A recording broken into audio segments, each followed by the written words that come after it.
Welcome back to Pirate Talk Radio. I am your host, Davram. I hope everyone's doing well. I hope everyone had a wonderful Thanksgiving. If you celebrate that, a amazing Christmas and a nice New Year. I apologize for the delay of episodes. I'm going to get into that in just a minute. Um, uh, it's it's been a rough couple months, as many of you know from the previous episodes. But I'll kind of get into what kind of has happened over the past month or so here in a moment. And for those of you who are not interested in that, you can skip ahead. And because we are covering some Sea of Thieves stuff, after I get through that, we'll be talking about kind of 2024 recap, and then 2025. I had a nice little dinner with some friends and Sea of Thieves players, and we kind of talked about why folks aren't playing as much, especially some veteran players in our friend group, and what Rare continues to do wrong, some things that they could change, some things that we're excited for in the future, and some of the players that really stopped playing this year, what Rare could do to win them back. So we'll kind of go over that, and kind of my hopes to see what Rare does in 2025, because as I'm sure many of you feel, it's a lot of talk that we've heard this year and zero action on most, if not all, of that talk. We continue to see the same issues over and over again, regardless of how many times they apologize and say they're going to fix it. So we'll get into that. But again, I'm going to dive into kind of what's been going on in my life, and why episodes have been delayed and absent. So if you're not interested in that, please feel free to skip forward. But I know many of you are obviously concerned and are interested in hearing that kind of stuff. So soon after the last episode went out, I unfortunately came down with a pretty major infection, located around my spinal cord, and tailbone area, right around the spinal cord, which kind of put me out of action. Obviously, I still had to go to work, but I was in extreme pain for pretty much the um, entire month of December, mostly. Could barely walk. It hurt to lay, it hurt to walk, it hurt to sit. It basically hurt to do pretty much anything. So that was real rough, especially with, as you know, the situation with my job, and where it is right now, which I'll get further into more details on that. But with a company that I work for in Chapter 11, and trying to kind of find a future, I need to make sure that I'm there and present. So if something good does happen, I can maintain a job. So I was in extreme pain for the better part of December. Um, like I said, soon after that last episode, I have healed pretty much, I'd say 95%. I'm better. There's still some lingering effects, but I'm able to, lay fine, sit fine, walk. I've been able to get back into the gym, which is a huge mental health piece for me, which I haven't been able to do. Um, been able to obviously continue to work, and with my strength returning, with my ability to kind of be mobile again, things have been nicer. I did do a couple streams, as many of you know, but most of the time, because of the pain, I wasn't able to really sit, or well, basically anything hurt. But I just needed to change positions, either sitting, standing, walking, laying, quite frequently, to try to change up the tolerance that I could have as far as the pain. So definitely couldn't sit down to record. Couldn't sit down very often to play video games. More recently, I've been able to stream a bit, which thankfully, like I said, with being about to 95% again, closing in on that back to 100%. I feel good about that, and I can sit for longer. So, like I said, hopefully things are going to at least pick up a little bit. But there's other things going on as well. Um, Unfortunately, with the Chapter 11 at the company that I work for, um, a buyer was found, but then they backed out. And so the company has moved to close its doors, and informed us right before Christmas that our last day of work is on February 17th. So I am counting down the days, basically a month left of employment. I have been searching for jobs. I've had a couple interviews, but nothing has came of front as permanent. So a lot of my time has been spent job searching, submitting hundreds of applications to find work. For those of you in the United States, you know that the economy has not been very good recently, especially for working class folks, and the job market's not that great, especially in certain areas. And the idea of remote work is in and out and in and out. So the area that I am in does have quite a bit of IT. Unfortunately, because of the amount of folks losing their job in IT, it's very competitive right now. So we'll see. I'm optimistic that I'll find something. Like I said, I've been interviewing with a couple places, and hopefully that'll be good. Um, but it's a lot of stress. It's a lot of energy that I have to spend right now trying to make sure that I have an income come February 17th, that I have insurance.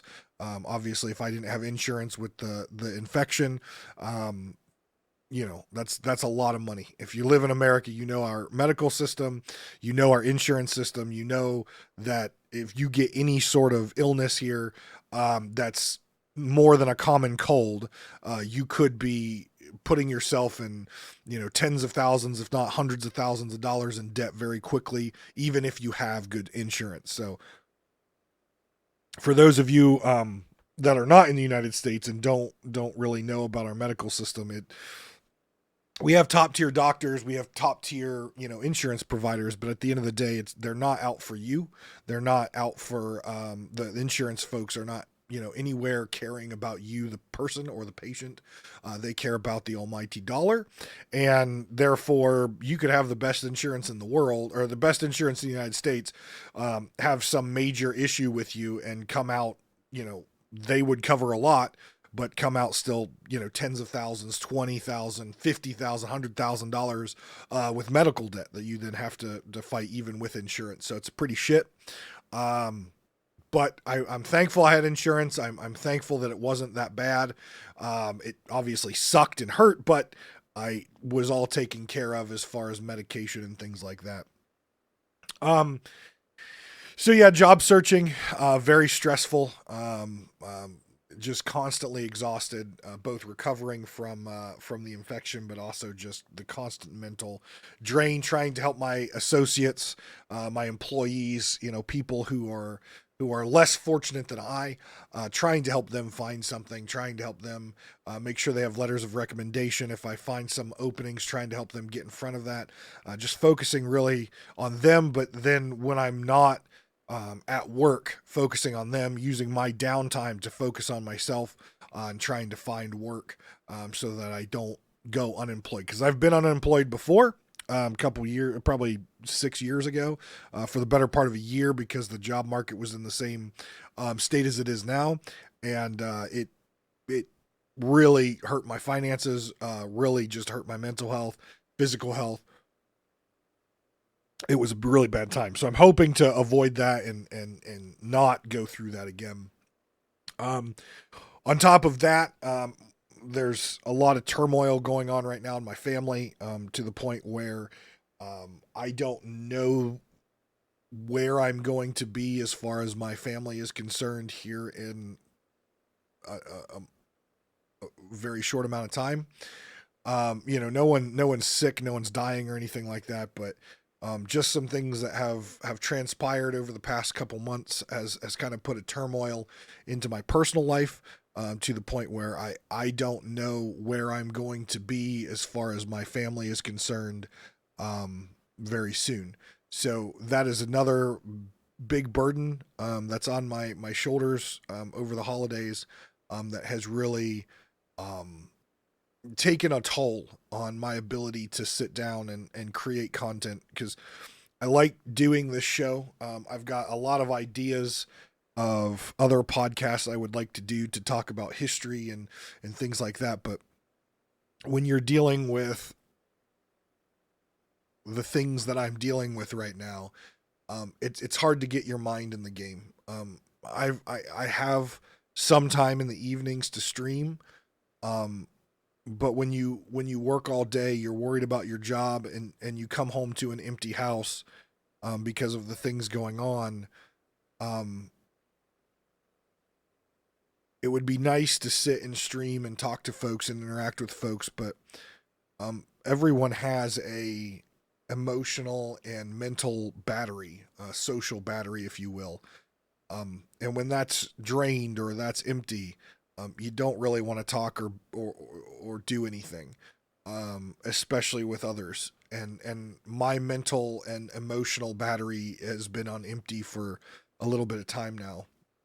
So I've tried a few days recently when I felt good enough to stream and chat with folks, and I'm glad that folks have popped in and talked. I know probably folks noticed that I'm a little bit more quiet, a little bit less excitable on streams, and it just comes down to everything that I'm currently dealing with in life.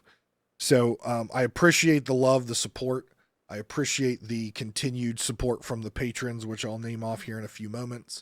I appreciate those who continue to share the podcast and continue to help the episodes get views, get listens, and again, absolutely appreciate everything that everyone does to reach out. I know I've gotten Twitter DMs and emails, so I appreciate everyone very, very much. It does mean a lot. And I apologize that I haven't been able to get content out for you that I've committed to do.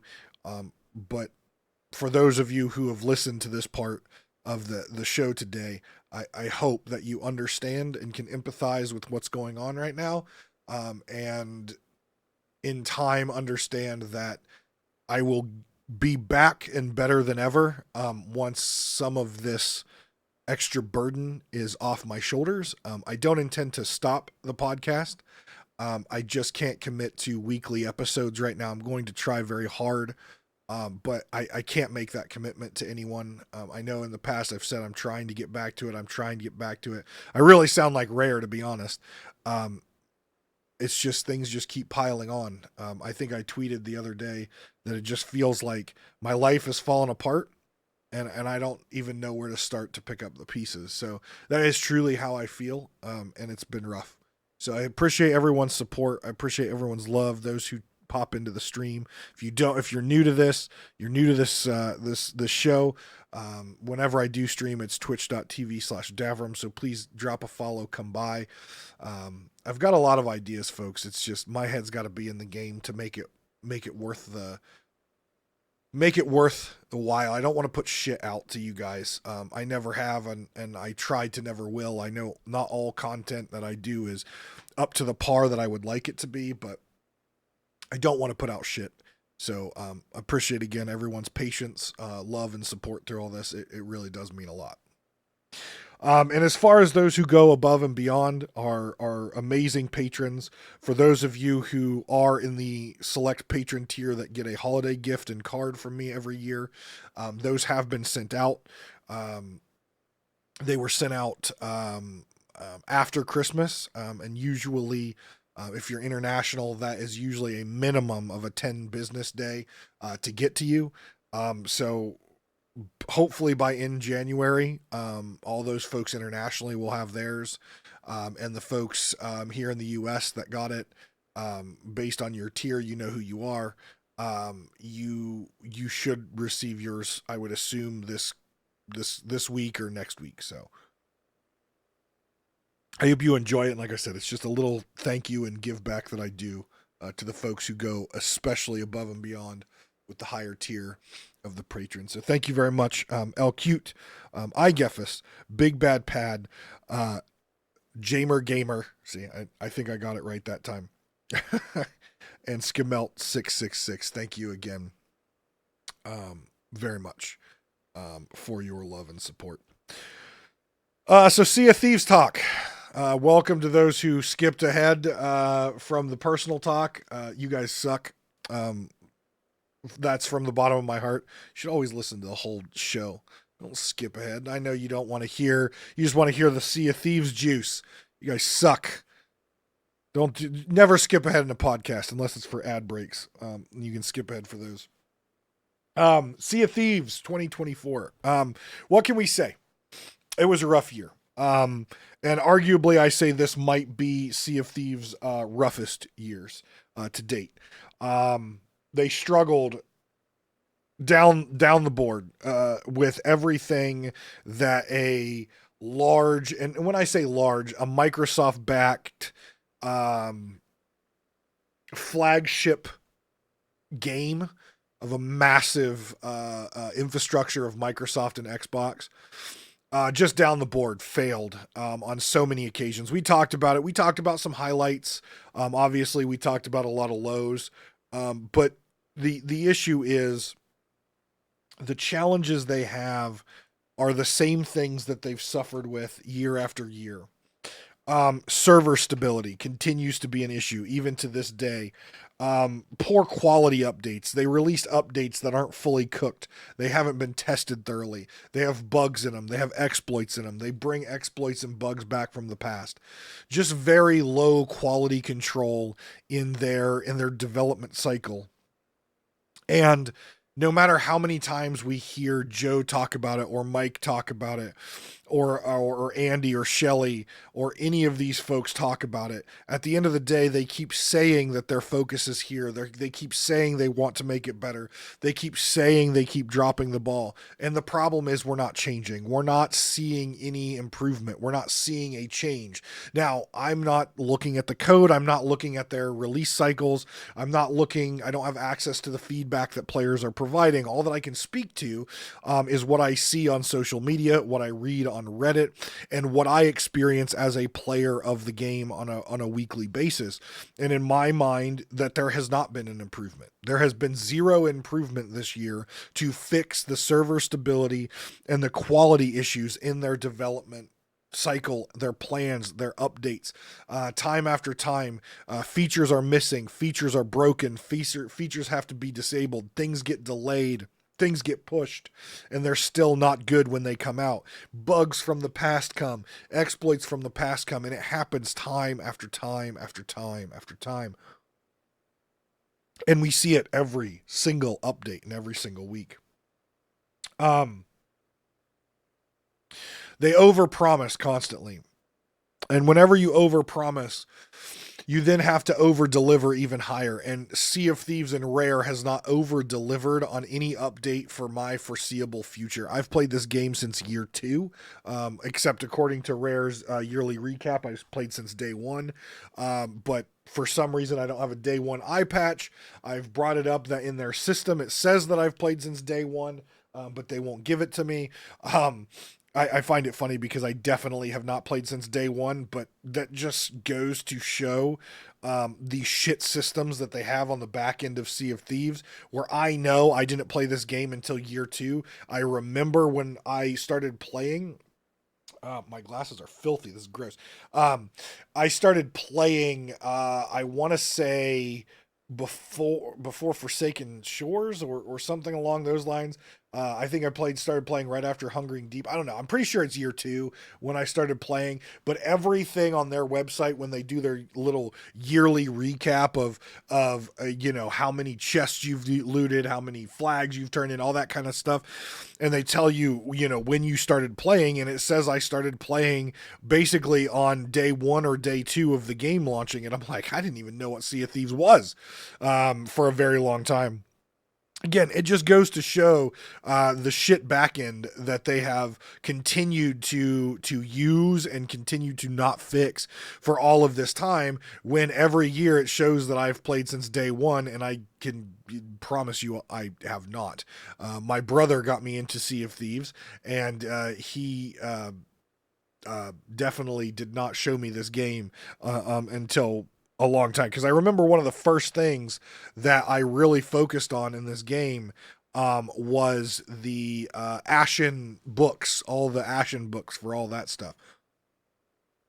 And that was not year one because the Rare wasn't out in year one like that. So it's sad to me that every turn of the page and every time we look at things of this game, we just continue to see just bad and sad and just disappointment. Um, and so 2024, I would say, was probably one of their worst years. Again, we look back year after year and we have all these issues and me ranting and all that stuff. And I think I've probably used that before as this has been the worst year of Sea of Thieves. I've probably used it before, but I look back and I can't remember a year that was worse. As far as just all the over promise, under deliver, and quality issues that they continued to have throughout the year and couldn't get things fixed. And when you're a development company now on a game closing in on 6 years now, or, I believe it's 6 years, maybe it's 7 years now. I don't freaking know anymore. You should have something that's stable, and you don't. You don't have a game that's currently stable. You had times in 2024 where you had to reduce the player count per server. You had to reduce the ship count per server. You had to control what ship types were on servers.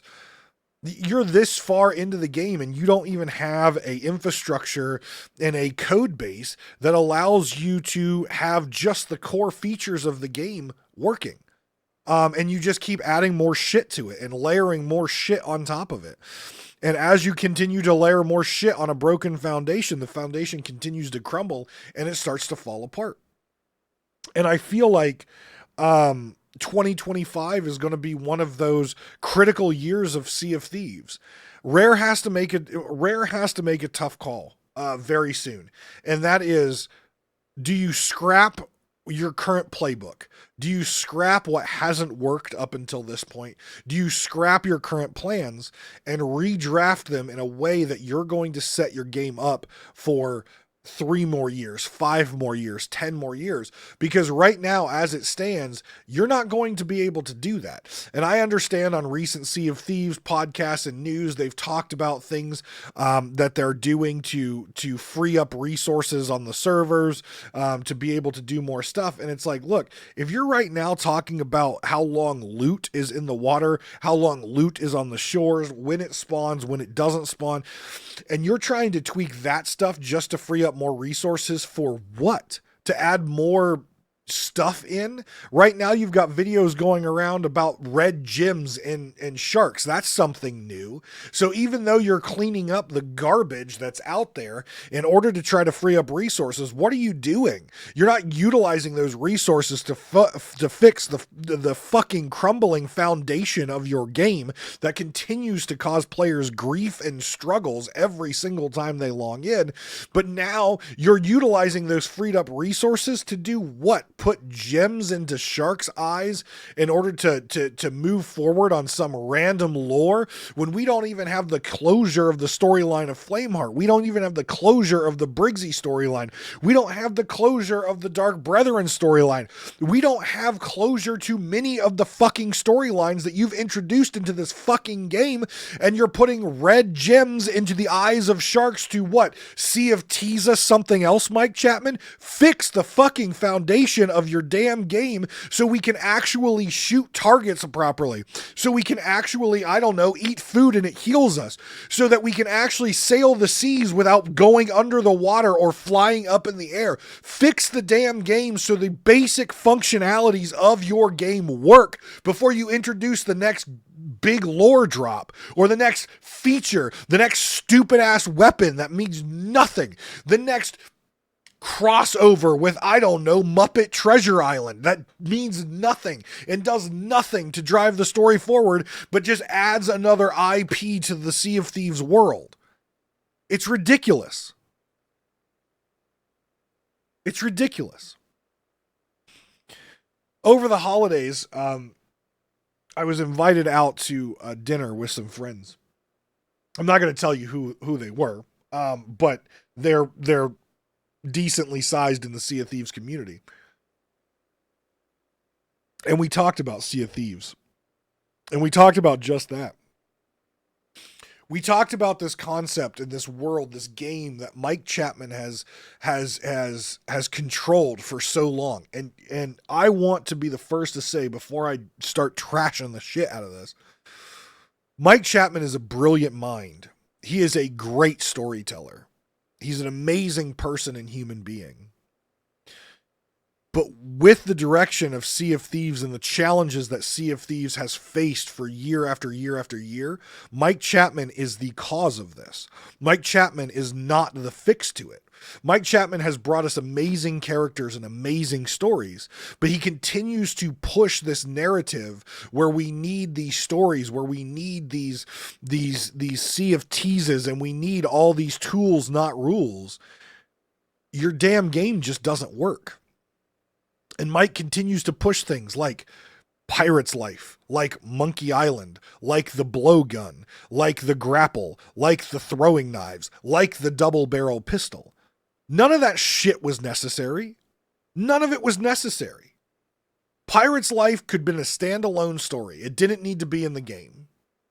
Monkey Island could have been a standalone adventure. It didn't need to be in the game. Your weapons were already unbalanced and shit as they were. So what do? You don't fix them. You don't balance them. You don't fix combat. You introduce new tools. You introduce new weapons. You introduce new gadgets, which still play by the same bad hit registration and combat mechanics that you have in this game. At some point, you have to understand,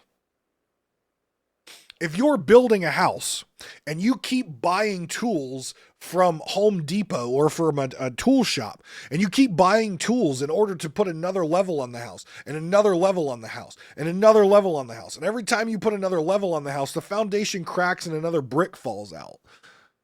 Eventually, you can put as many cool and funky little turrets and roofs and rooms and secret passages on your house as much as you want. Eventually, it's going to come toppling down because you didn't think about the foundation.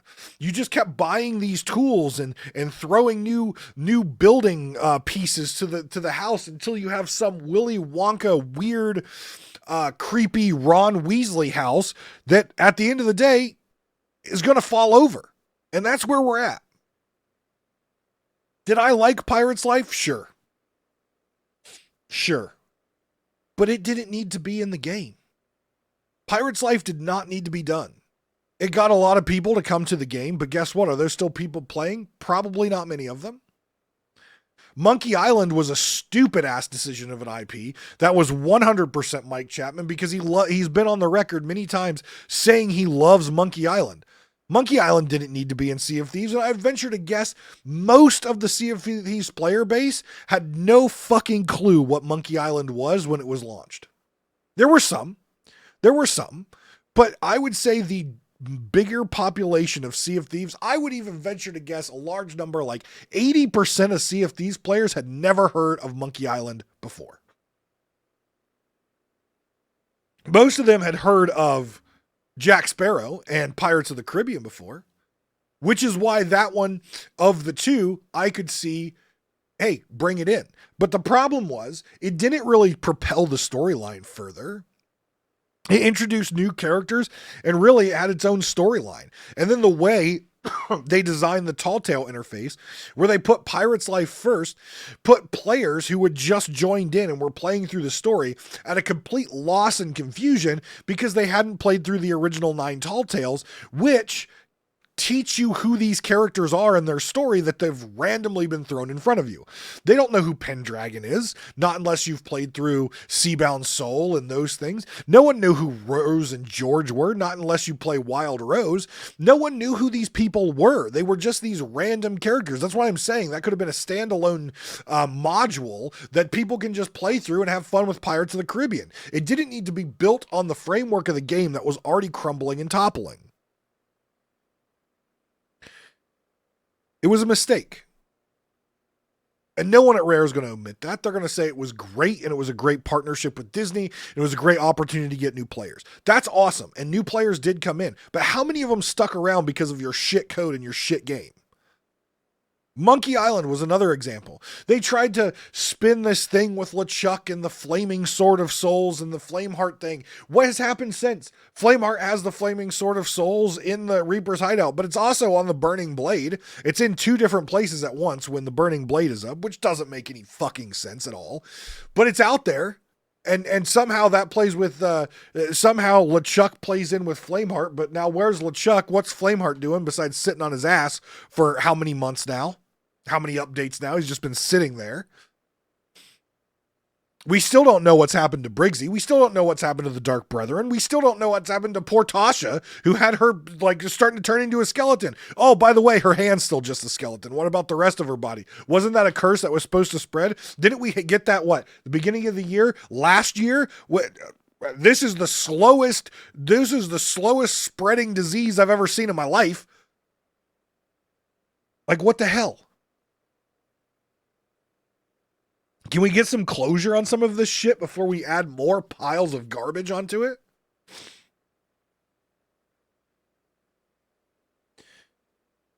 The continuation of this idea of players liking pointless grinds is absolutely asinine. Players will grind for things if you give them the appropriate rewards to grind to. But let's not make a mistake. The Sea of Thieves art team are absolutely fantastic, and they're absolutely phenomenal with all the different cosmetics and all the different things that they build into this game to allow us to customize our ships and our pirates to the best of our ability to make something cool and unique that represents us in the game. However, there is a stark difference between the cosmetics that you unlock for free through playing the game and cosmetics that they release in the Pirate Emporium. There is a very big difference between the quality and the look and the uniqueness of them.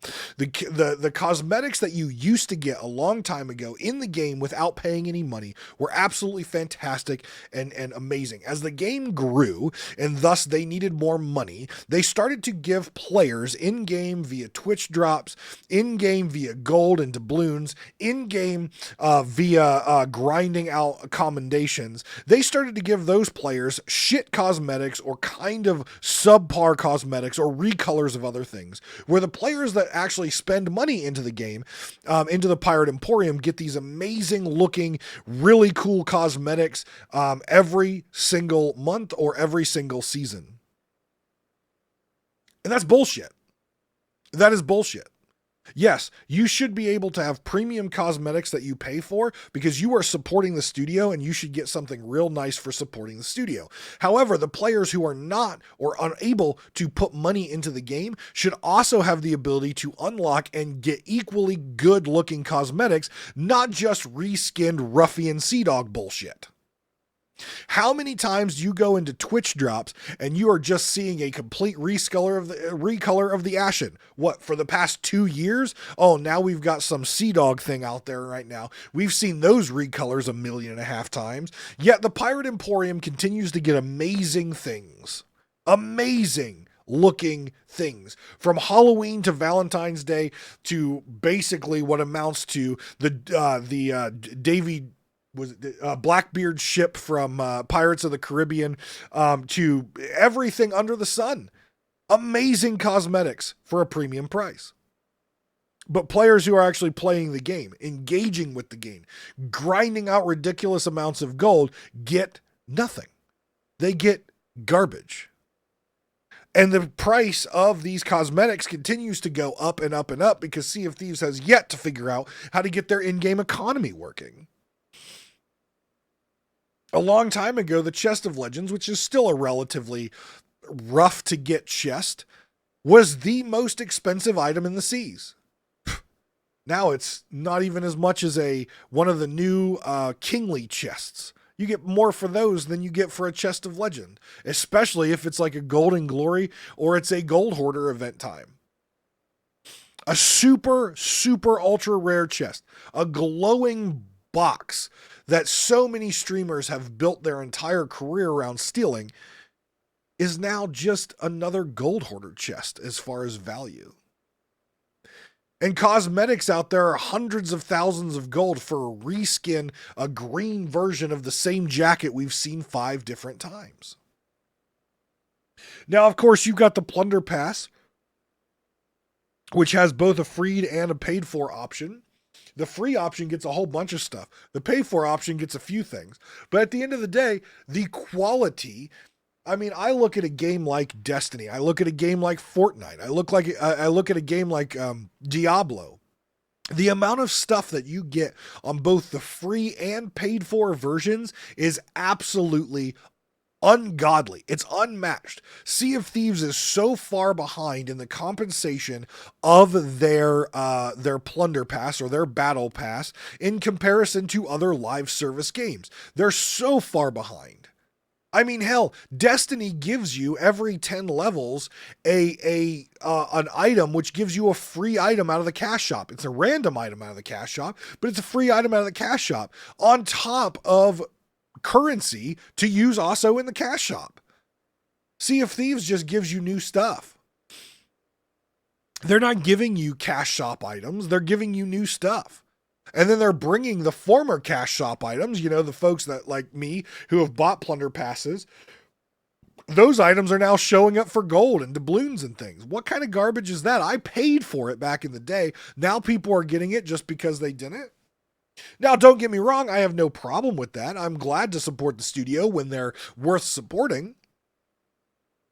But why do people who don't buy the plunder pass now, they get the nice cosmetics later just for waiting? And the rest of us are putting money into the Pirate Emporium, getting the nice cosmetics now, and then we go to like a gold hoarder vendor or the shops at the thing. And they're just shit cosmetics out there. But if you wait long enough, maybe a couple of the really nice Emporium cosmetics will come there. Sea of Thieves just needs to rethink how they're trying to keep players grinding in the game. And I can tell you the way to keep players grinding in the game is not by adding in these god-awful looking cosmetics and saying, oh, you've already gotten 50 Reaper chests in the past. You have those cosmetics unlocked. But now we're going to add more commendations for another 25, 50, 75, 100 Reaper chests. Oh, we're also going to do that for Chest of Fortunes, which, I don't know, we can't even figure out how the fuck to put them on the appropriate forts or the appropriate ships. We're just going to, try, but, it's probably not going to work. The fact that they have so many duplicate accommodations out there just because their creative team is so focused on bullshit that doesn't matter that they can't think of new challenges and new ways to get people to grind. Let me tell you how you get people to grind. You put some badass looking pirate cosmetics in there, things that actually look like pirates, things that, players will actually wear on their pirates, and you put them behind something that's really cool and fun. Not 5 shrouded ghosts, because fuck that shark and the algorithm that goes behind spawning it, because I've played every single week, sometimes hundreds of hours a week since year 2, and I've never even seen the damn shark. So you tell me why I have commendations locked behind, 3, 5 of those sons of bitches, and I can't even see one in 4 to 5 years of play?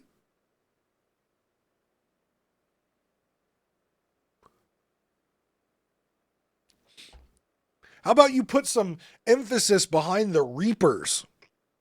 Some PvP emphasis. Not your stupid hourglass thing, which is turning into another bastardized version of Arena that's less fun. High queue times, lots of cheaters. And what do you get out of it? A skeleton curse and a curse that makes you look like you urinated on yourself and it's glowing, uranium pee? That's what you get? Really? That's what you get. After spending all these long queue hours with a really bad MMR system where you sometimes go against players that are way above your skill and have a miserable experience. What was the biggest complaints about Arena before they shut down? High queue times, TDMers, cheaters, and toxic people. Spin ahead to Hourglass. What's the problem with Hourglass? High queue times, toxic people, cheaters. Hello? All that you did was shut down Arena to now recreate it in the actual world of Sea of Thieves. And in my opinion, it's a worse version of the damn Arena system because there's one boat versus one boat, where at least in the Arena, you had multiple boats and multiple ways to win. In this one, there's one way to win. Sink the other boat. through every means necessary, which apparently for Rare includes cheating, exploiting, and all that stuff because, they can't get that under control. God forbid if we did something like hard IP bans. God forbid if we did that. Instead, we do some sort of ban which stops players from logging back in under that account, but nothing stops them from creating another account and playing the game and just going that way. Nothing stops them that way. Oh, so what we're going to do is instead of fixing the problem truly, which is, I don't know, IP banning people so they can't ever play Sea of Thieves if they've cheated before. And instead, we're just going to add a higher level cap to make people grind some more before they can get into Hourglass, which, you know what that's going to do is that's just going to cause people to figure out how to exploit the faction grind in order to get into the Hourglass and stroke their e-penis a little bit more. Because that's all these folks want to do. They're low-life people who just want to cheat and make themselves feel better when they play a video game by dominating 12-year-olds or old men like me who suck at video games to begin with. It seems like all Rare wants to do is go about the easy way to fix things. So they can move on to the next Pirate's Life. So they can move on to the next Monkey Island. So they can move on to the next who knows what type of fucking weapon, even though everything else is broken. Let's talk about even their marketing system. Around the holiday time, I got an email from them. Now, mind you, I play this game every single week, and I've played this game every single week since I started playing this game back in year 2. I got an email from them, and I'm sure some of you have gotten an email from them as well. And it was talking about, well, you haven't spent money in the Pirate Emporium recently. Excuse me? You haven't spent money in the Pirate Emporium recently? No, I haven't. Why would I spend money on you? And it's like, and it didn't approach it it didn't start going down. It's like, how can we get you to invest more in Rare? How do we get you to, no, it was, let me tell you about all the cool features in the game. Let me tell you about the new weapons. Let me tell you about the new emissary stuff. Let me tell you about this and that and the other thing. Oh, and by the way, we've got this cool plunder pass you can buy and all these cool cosmetics. And I'm like, bitch, I play your game every single week. I'm not the target market that you need to be marketing to get people to come back. And if you want to market to me to try to get me to spend money in your damn game, how would you fix your fucking game and then send me the email? Like, why would you send me, a person who has literally played your game every week for 5 years, an email talking about, look at all the cool features in our game, come back and spend money in the Pirate Emporium? How about you target players who have stopped playing for 30, 60, 90 days and entice them to come back? And don't entice them to come back to spend money in the Pirate Emporium. Entice them to come back to play the damn game. You know how you don't entice people to come back? Hey, here's 15,000 gold and 200 doubloons. That'll make them come back. Oh, and also this voyage of I don't know, bullshit. That's not how you entice players to come back. Because that's what they do all the time. They screw up something. What do? They gave us a voyage and a couple thousand gold. They screwed up Hourglass. And so what do? They gave everyone like 10 levels on both sides. I didn't even fucking play Hourglass during that time, and I got 10 levels. Sure, keep giving me 10 levels. Eventually, I might actually hit 100 and get the curse the first time. If the game lasts this long, in 10 years, you guys keep screwing up your code, I might hit 1,000 and get the cool curses. But I'm not playing your shit thing otherwise. But their entire marketing structure around this game is to put out tweets and Instagram posts talking about how awesome the game is and how awesome you can, and asking people's questions. Well, what's your favorite thing to do in Sea of Thieves? And let's do a Sea of Thieves shot competition that's completely rigged and bullshit because the best shots that I've ever seen never win, but these stupid ass ones always win. And then it's the same people win, multiple times a year. Seems rigged to me. And then on top of all that, hey, Well, what do we do with the double barrel? Hey, let's talk on the podcast about waddling around in a chest and how funny and hilarious that was and how we didn't think about that as a potential thing in the game. Well, guess what? Maybe you shouldn't even put that feature in the fucking game in the first place. Because it didn't work right off the bat. It broke a whole bunch of shit. And all that you're laughing about is the waddling around of a chest? How about you make your guns work right? How about you make your food work right? How about you make the entire physics engine work right so the ships don't fly into the air like they're heading to Neverland? But that's their entire marketing campaign on all platforms of social media. It's this happy-go-lucky, yay, look at Sea of Thieves, it's amazing. And then players who see something like that come back for a day and realize it's the biggest dumpster fire in the world.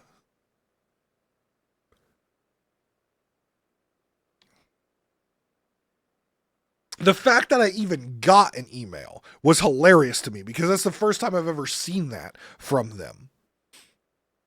You know, in the business world, it is common knowledge that it's easier to do good things with your product and service to maintain your current customer base than it is to secure new customers. It is easier to spend money and invest. It's cheaper also to invest in keeping your current customers than it is to invest in getting new customers. In 5 years of playing Sea of Thieves, I have received one email about logging into the game. And it was just recently. And it was about spending money in the Pirate Emporium. I can tell you this. One of the friends that I had at the dinner that we were discussing all these things at made mention that he hasn't played for a while and he never got an email. He hasn't played for several months because he's tired of the bugs. He's tired of the repeated commendations of, hey, go get these chests. Hey, go get these chests. I've already done it enough. Stop making me do things that I've done forever. Come up with something new and creative. Give me an actual good reward to chase. The rewards you chase in Sea of Thieves, one, are usually bullshit and crap. Most of the time, or you don't get anything. There's no good reward system to chase in Sea of Thieves. There used to be when the Emissary system first came out and when it was relaunched in Emissary 2.0, when they continued to refresh the cosmetics, at least there was something to chase, that you got something out of it. So many of the commendations in this game, there's nothing to actually chase. Why complete them? To get a green check mark? Whoop-de-doo, what do I get out of it? But one of the things he mentioned was I told him about that email because we were talking about how shitty the communications and marketing team of Sea of Thieves is in the world that he works in, which is the restaurant business, and the world that I work in, which is retail. We understand the entire concept about investing money into retaining your current customer base versus a shit ton more money in order to get new customers. And Sea of Thieves does not invest in either of them. They expect Pirates of the Caribbean. They expect Monkey Island. They expect PlayStation. And they expect that they're on the front page of the Xbox in order to entice new players to play. But what about the old players? What about the players that started in year one? What about the players that played in beta? What about your long-term players that are absolutely miserable out there? Or have stopped playing months ago or years ago? What are you doing to re-engage them? What have you done in your code? What have you done in your game to clean it up and fix it, and then telling them what you did in order to get them back into the game? All the people who've played Sea of Thieves, the majority of people who've played Sea of Thieves throughout the year have fell in love with it in some way, shape, or form. Okay? Not every player falls in love with Sea of Thieves. It's not for everyone. But there's a good chunk of players that I know and that have been in Discords and on Twitter and everything else, that there's some feature in Sea of Thieves that they have fell in love with at some point in time because it's a unique game, a game experience you don't get anywhere else. Now, there are games out there now that are starting to try to weed into that. But as far as a pirate-themed game where it's an open world choose your own adventure book, there's no other game that does that. And there are features from the storytelling to the physics engine with the ship battles and stuff like that. There are bits of Sea of Thieves that people absolutely fall in love with. But those players leave because of the shit coding and the shirt quality of Rare. And the denial that they're in on social media and how everything is, unicorns and rainbows. And how, let's do, these Sea of Thieves shots, or let's do, what's your favorite Sea of Thieves thing of 2024 and all this stuff, and give out awards for these things. The same people win the same damn awards all the time. Now, yes, there are new people who get them all the time, but also how many freaking shots have certain people won, or how many of the streamers get this or that or the other thing. The fact of the matter is the streamers and the loud minorities on Twitter and in social media are not the majority of the players. What does Sea of Thieves do in order to get feedback from the general players? Content creators, the loud minority on social media, and Rare staff are not your typical and average Sea of Thieves player. They are a minority of Sea of Thieves players. They may have audiences, but they are the minority of the Sea of Thieves player base.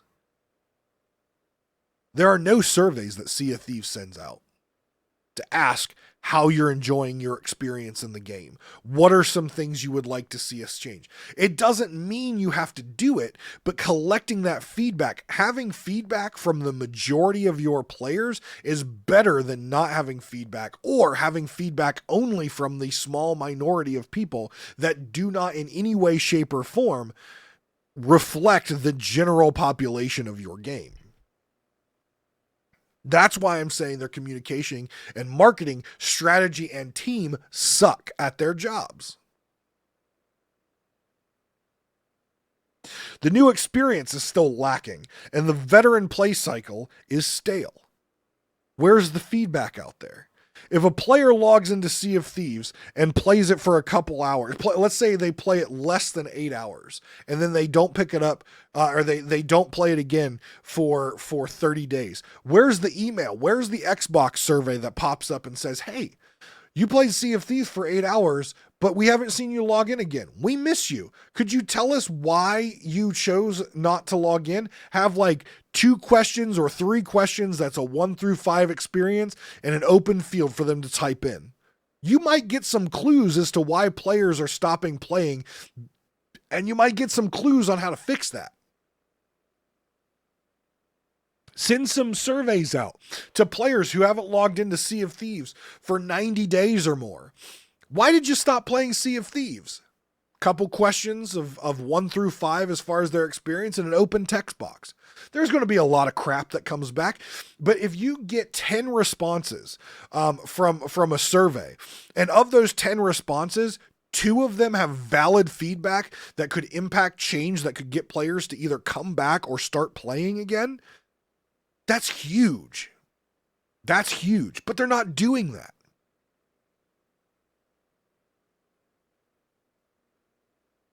Why not have like a random generator where when you exit and log out of the game, if you draw the random number, a survey pops up, a quick survey that's just can be answered within 30 seconds or less, that basically says, hey, thank you for playing Sea of Thieves today. We would like to know your experience, your overall play experience of the game. Answer these 5 questions, and if you would like, type in a free form. You could do it on an Xbox. You could do it on a PC. You could do it on a PlayStation. Did you feel rate from 1 to 5, 1 being awful and 5 being amazing? How was the server stability? Did you experience any rubber banding or desyncing during your play? How was your combat experience? Did you feel that the guns fired accurately and precisely? How was the overall experience of the game? Did you feel that the controls for your pirate and your ship were easy to understand and fluid? Did you experience any toxicity from other players that you played with? Thank you for taking the time to fill out the survey. Please fill in some additional information below if you would like. And next time you log into the game, you'll have 100 ancient coins, which you can spend at our cash shop. Boom! 3 questions. Whatever. You can change up those questions all the damn time. Whatever you want to say.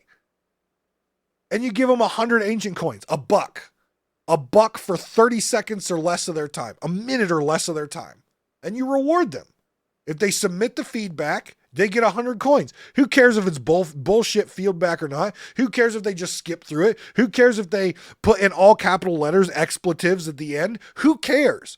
Because maybe out of 10 surveys, you get 3 back that have legitimately good feedback in there that tells you exactly why this player stopped playing or exactly why their experience was shit. That's valuable information that currently right now Sea of Thieves is not in any way, shape, or form tracking. They're leaning on their content creators. They're leaning on the voices on social media, who, again, are a very loud minority of the player base. They're depending on the player staff of the studio who are looking at the game through their goggles, which is... they're looking at it how they intend to play it, not how players are actually playing it. And they're not looking at the players who are actually interacting with it or the players who used to interact with it and now are not interacting with it. A simple survey, you reward people with actual important things, not fucking gold, not fucking stupid ass voyages, not doubloons. Give them ancient coins that correlates to real life money for them taking their time to provide you honest feedback. Because I can tell you right now, based on my time playing Insiders and my time with other folks who still play Insiders, except most of them now just log in to get their thing, have no care in the world about providing you honest feedback because you don't fucking listen to it. All that Rare does is has this system out there where you get some cosmetics out now and again, and they don't actually, like, they release shit and then they're like, oh yeah, our insiders told us about it, but we didn't have time to adjust it before it releases. We'll get to it eventually. Why even have the program? But at the end of the day, until they start understanding best business practices of running this video game, from their quality control to their leadership structure to what is going in and what is not going into the game, to fixing the foundation and getting actual legitimate quality feedback from their player base and rewarding that quality feedback from their players, this game will continue to go downhill. And that's why I say, and that's why based on the dinner, we all kind of agreed that this year is a critical year for Sea of Thieves. They're at a turning point right now. They're at a turning point. Am I saying Sea of Thieves is going to shut down if they don't make proper and good decisions this year? No, it's not. But it's definitely on a ticking timer. The hourglass of fate, if you will, is the sands are draining for Sea of Thieves. And they're continuing to drain because of the poor leadership over there and the poor teams that are not doing what those teams are supposed to do. Now, again, I don't know what Rare's idea of a marketing team is supposed to do. I don't know what Rare's idea of a communications team is supposed to do. But I can tell you, I'm part of a Chapter 11 company that is shutting their doors, and our communication and marketing teams is 100 times better than Rare's, and we're closing. And we're closing.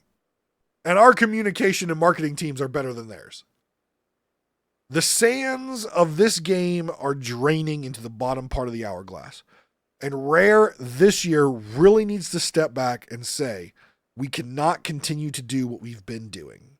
We cannot do that if we expect this game to survive. The last thing I'll share about that dinner was, we asked one of our friends who still goes to Sea of Thieves Fest, still goes to Fest of Legends, still attends events like that, but hasn't played for the better part of this year. Played at the start of the year, played into the early summer, but then kind of just stopped playing because it's the same shit. And there's no excitement for him anymore because there's nothing to work towards that he hasn't already done. And I asked him, I said, so what would need to happen for you to come back and play? And this is what he said.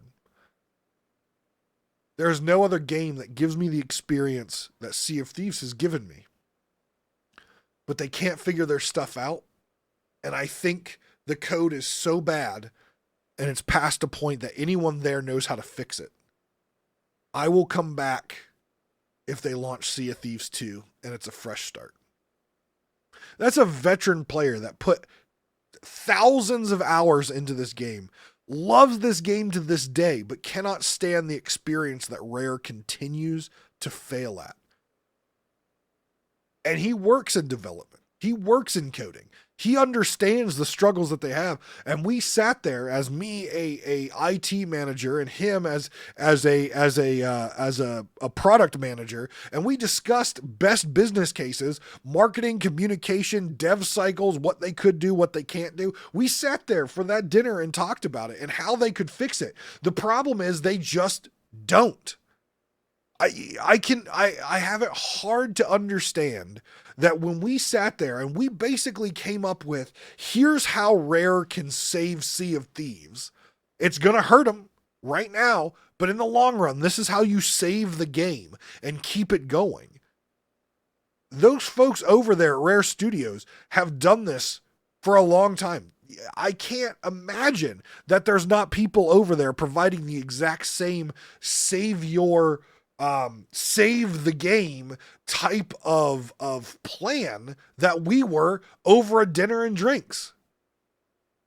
Sea of Thieves is 100% savable. I just don't think the leadership at Rare believes that it's going to die. I don't believe that they think they're going in the wrong direction. And I think this year is going to show them that. I think this year their player numbers are going to hit the absolute lowest they've ever hit. I have a feeling that they're going to continue to push out the shit updates and these shit items. I don't want them to, and I've heard what they say, and I hear that they have a plan, but until I see it, I can't believe it. I honestly think we're going to see the continual spiral of this game this year.